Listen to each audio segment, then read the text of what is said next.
बहुत बहुत आभार विजय जी, और सर्वप्रथम ज्ञानदायिनी मां शारदे के चरणों में और आप सभी की उपस्थिति को प्रणाम करता हूँ। जैसा कि शिखा जी बता रही थी कि हम घंटों घंटों पढ़ते हैं लेकिन पेमेंट ले करके, अब बिना पेमेंट लिए कुछ सुनाना है तो मैं सीधे सीधे बात पर आता हूँ।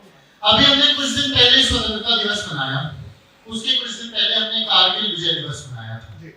देखिए, देश कोई भी हो, जब किसी देश में जब किन्हीं दो देशों का आपस में युद्ध होता है तो उसका परिणाम बहुत छोटा सा होता है। एक देश जीत जाता है, एक देश हार जाता है, एक दल जीत जाता है, एक दल हार जाता है।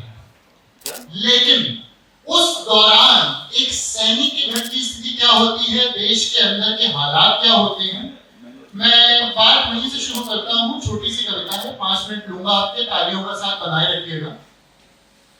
कि पूरे वतन में शोर था बस, पूरे वतन में शोर था बस गोली बारूद बंदूकों का, पूरे वतन में शोर था बस गोली बारूद बंदूकों का, आना जाना लगा हुआ था तिरंगे से लिपटे संदूकों का, आना जाना लगा हुआ था तिरंगे से लिपटे संदूकों का।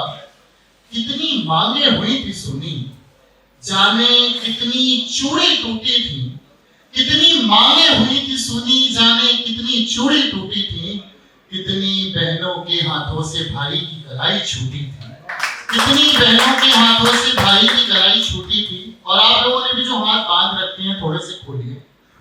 ये मुझे लगता है कि जो मैं अगली 2 पंक्तियां पढ़ रहा हूं, मुझे लगता है कि मैंने अपनी जीवन की सबसे बड़ी अगर कोई 2 पंक्तियां लिखी हैं तो वो यही है। सुनिएगा कि वहीं गांव में एक पिता ने, वहीं गांव में एक पिता ने बोझ हिमालय सा उठाया था, वहीं गांव में एक पिता ने बोझ हिमालय सा उठाया था। समय आज अपने ही लाल को कांधा देने का आया था, समय आज अपने ही लाल को कांधा देने का आया था। और मां की स्थिति, और मां की आंखें तो मानो अब अनंत जलाशय ही भर दें, और मां की आंखें तो मानो अब अनंत जलाशय ही भर दें। बिटिया बोली पापा को जगाओ मुझको गुड़िया लाकर दें, बिटिया बोली पापा को जगाओ मुझको गुड़िया लाकर दें। और ये तो थी एक तरफ की स्थिति। अब दूसरी तरफ की स्थिति में ले जाता हूँ, वीररस का कवि हूँ, अपनी बात को वहीं लाकर के खत्म करूंगा। कि उधर युद्ध क्षेत्र में भीषण, उधर युद्ध क्षेत्र में भीषण संग्राम अभी भी जारी था, उधर युद्ध क्षेत्र में भीषण संग्राम अभी भी जारी था।